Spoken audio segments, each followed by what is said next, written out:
What if your children didn't die in a fire, but someone made it look like they did?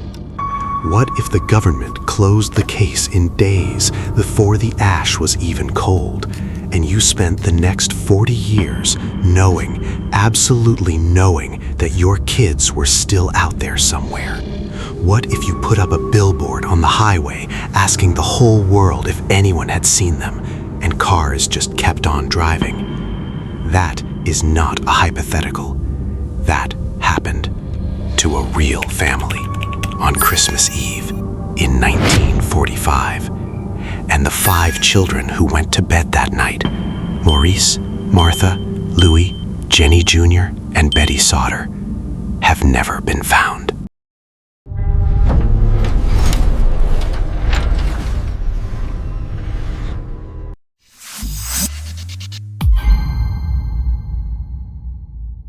Here is what the official record says. On the night of December 24th, 1945, a fire broke out at the Sodder Family farmhouse in Fayetteville, West Virginia. 4 of the older children escaped. George and Jenny Sodder got out. 5 of the younger children did not come out. The fire chief declared the children dead within days. The site was bulldozed. The case was closed. End of story. Except, no human remains were ever found. Not one bone, not one tooth, not a single fragment of biological material that could be positively identified as belonging to any of the 5 children. Nothing.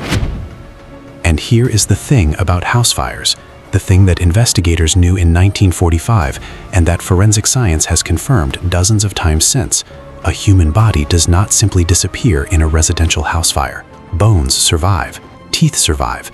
They are among the most durable biological materials in the natural world. Cremation, the complete destruction of human remains by fire, requires temperatures between 1400 and 1800 degrees Fahrenheit, maintained for several hours. The Sodder house fire did not come close to those temperatures. So where are the children? That is the question that has haunted investigators, journalists, families, and complete strangers for nearly 80 years. And the answer, if there is one, is darker than almost anyone is willing to say out loud.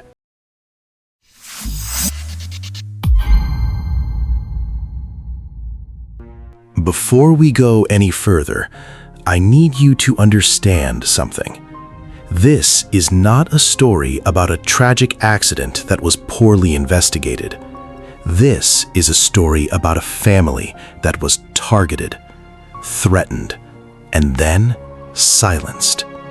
And the evidence for that, the real, documented, verified evidence, is hiding in plain sight inside a case that was officially closed before it was ever really opened. Let me show you what I mean. In the weeks before Christmas 1945, a stranger came to the Sodder home. He was selling insurance. George Sodder said no. As the man left, he turned back. He pointed at the fuse box on the side of the house, and he said, and these words were recorded by multiple family members, "Your house is going to go up in flames, and your children are going to be destroyed." He didn't say killed. He said destroyed. That is a very specific word choice. And weeks later, Christmas Eve, the house went up in flames. George Sodder ran for his trucks to drive them under the second-floor windows and climb up to his children. Both trucks wouldn't start. Both trucks that had been running perfectly the day before. He ran for the ladder, kept on the side of the house. The ladder was gone. Both trucks disabled. The ladder missing. The fire department 7 hours late. And no remains in the morning. This was not an accident.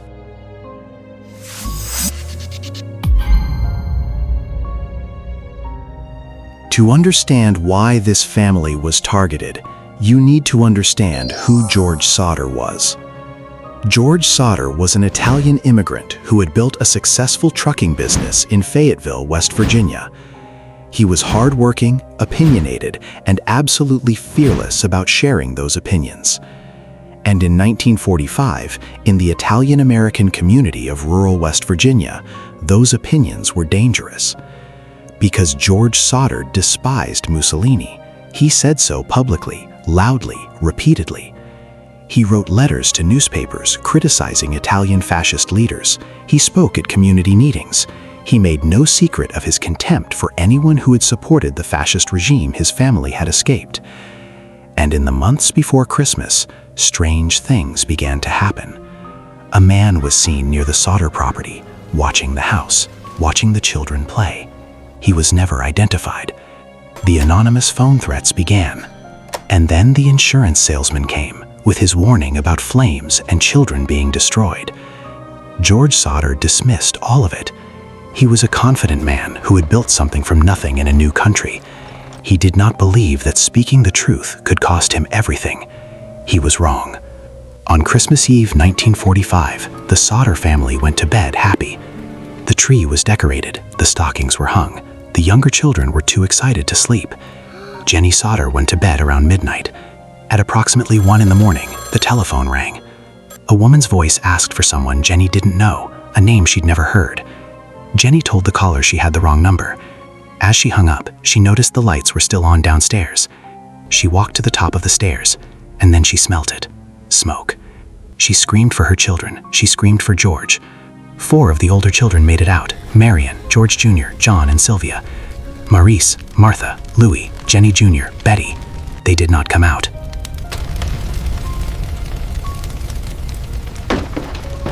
George Sodder did not stand by.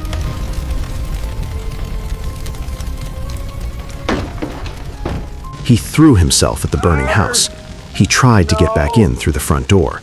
The flames drove him back. He ran to his first truck, the one he used every single day for his business. It wouldn't start.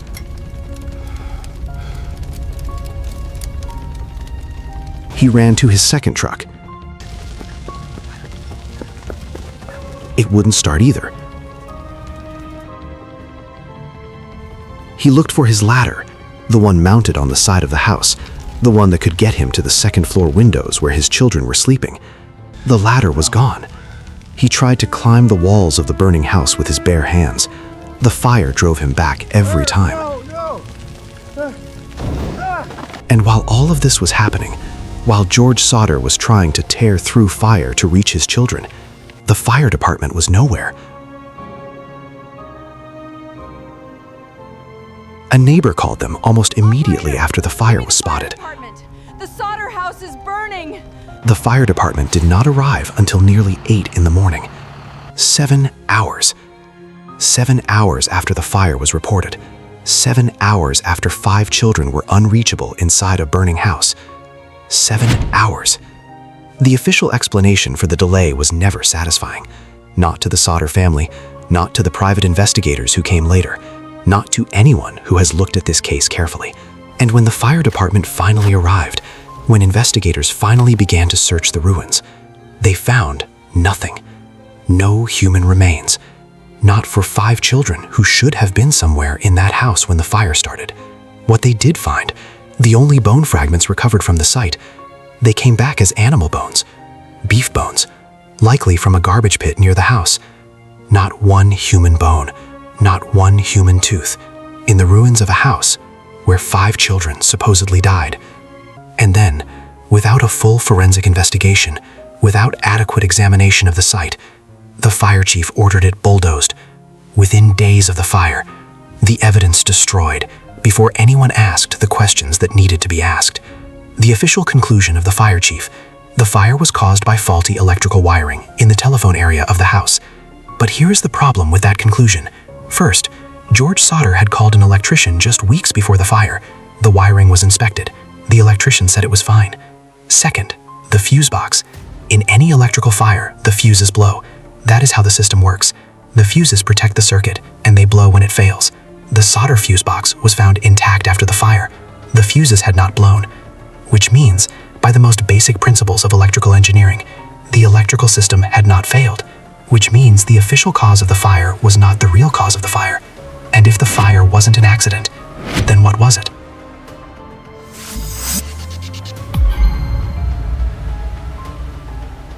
While investigators were declaring the Sodder children dead, while the site was being bulldozed, the sightings were already beginning. On the night of the fire itself, a neighbor named Mrs. Gino Longo reported seeing a car parked outside the Sodder house. Inside the car, she said she saw children looking out from the back seat. The car drove away from the house in the middle of the night during the fire, moving in the wrong direction. The next morning, a woman who ran a roadside tourist stop on the highway reported seeing a group of adults traveling with children. The children matched the descriptions of the Sodder children. She had not yet heard about the fire. She remembered them because none of them were smiling. In 1947, 2 years after the fire, a woman named Mrs. Clint Walton was working at a local hotel when a man of Italian appearance checked in with a group. Among the group were children she believed were Louis and Jenny Sodder. One of the children looked directly at her and then looked away, as if they had been told not to make eye contact. In 1949, a woman named Mrs. Stewart reported seeing a girl she believed was Betty Sodder working as a waitress in a nearby restaurant.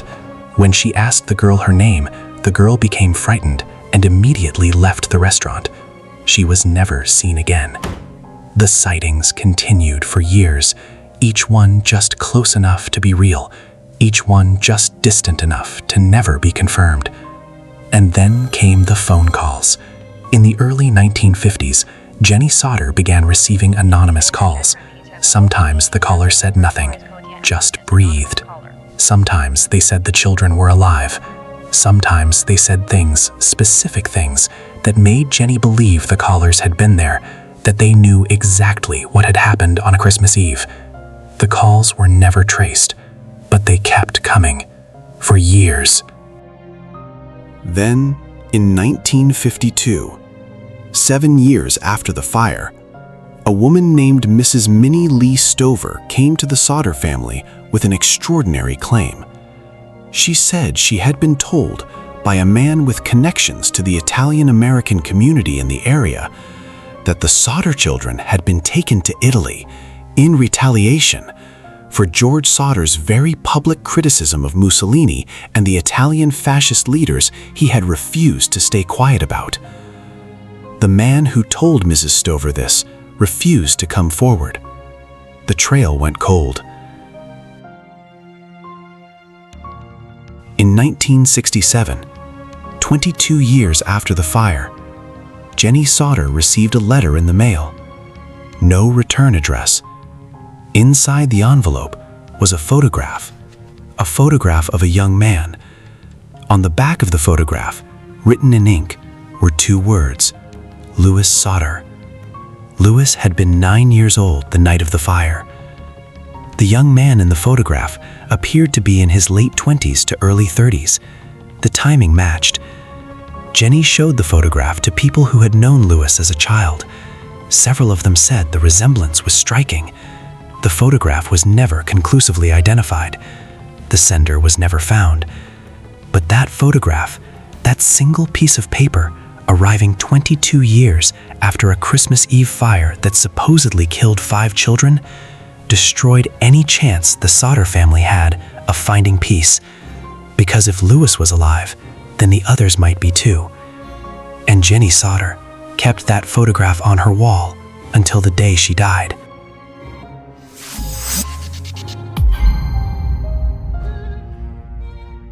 Here is what I want you to understand before we get to the theories. There are 7 facts in the Sodder case that cannot be explained by the official conclusion. Not one of them, not 7 of them. Any single one of these facts alone is enough to question the official story. Together, they make it almost impossible to accept. Fact 1. No human remains were found in the wreckage of the house. Not one bone, not one tooth, in a fire that was not hot enough to cremate a single human body, let alone 5. Fact 2. Both of George Sodder's trucks refused to start on the night of the fire. Both had been working perfectly the day before. The statistical probability of both trucks failing on the same night, the night of a fire, by pure chance, is extraordinarily small. Fact 3. The ladder that George needed to reach the second-floor windows, the ladder that was on the side of the house the day before the fire, was gone. Ladders do not move themselves. Fact 4. The fuse box showed no evidence of electrical failure. The official cause of the fire, faulty wiring, requires blown fuses. The fuses were intact. The official cause contradicts the physical evidence it supposedly produced. Fact 5. Multiple unconnected witnesses in different locations reported seeing children matching the Sodder descriptions in the hours and days after the fire. These were credible people with no reason to coordinate their accounts. Fact 6. A photograph arrived 22 years after the fire, addressed to Jenny Sodder, showing a young man labeled with her missing son's name. Someone sent that deliberately, someone who knew. Fact 7. The family received documented threats before the fire. The insurance salesman's words, "Your children are going to be destroyed," were recorded by multiple family members. A stranger watched the house for weeks. The fire happened exactly as predicted. 7 facts. Any one of them alone raises serious questions. All 7 together point towards something the official investigation did not want to find.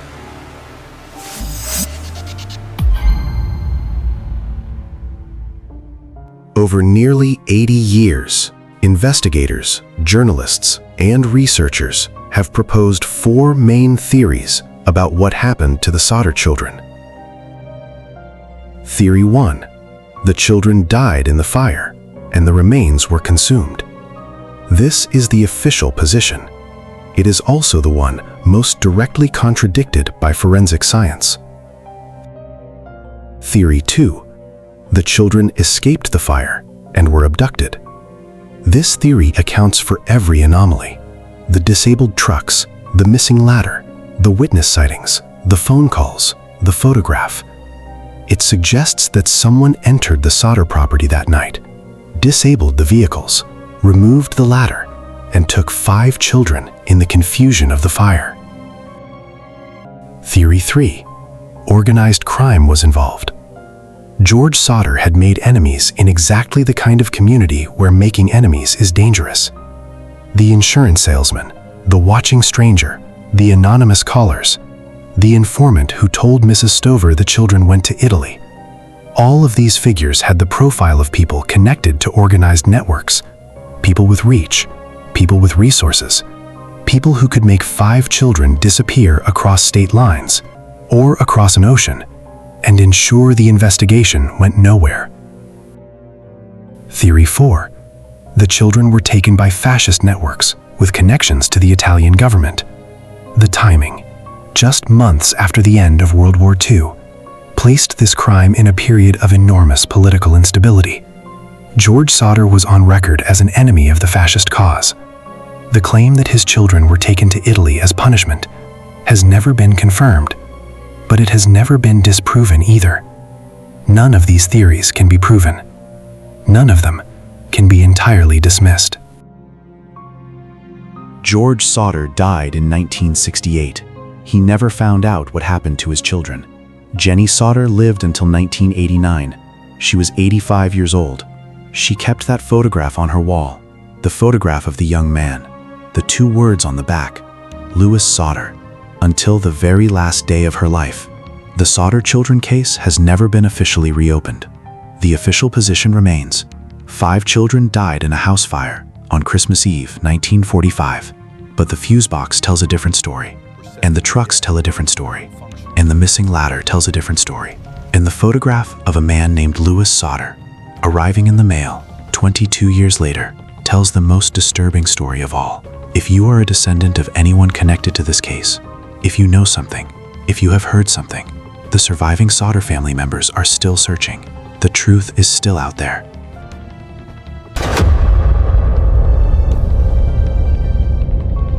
If this story moved you, if this case made you feel what true crime does at its best, subscribe to Darkfall Production, because next week we open another file.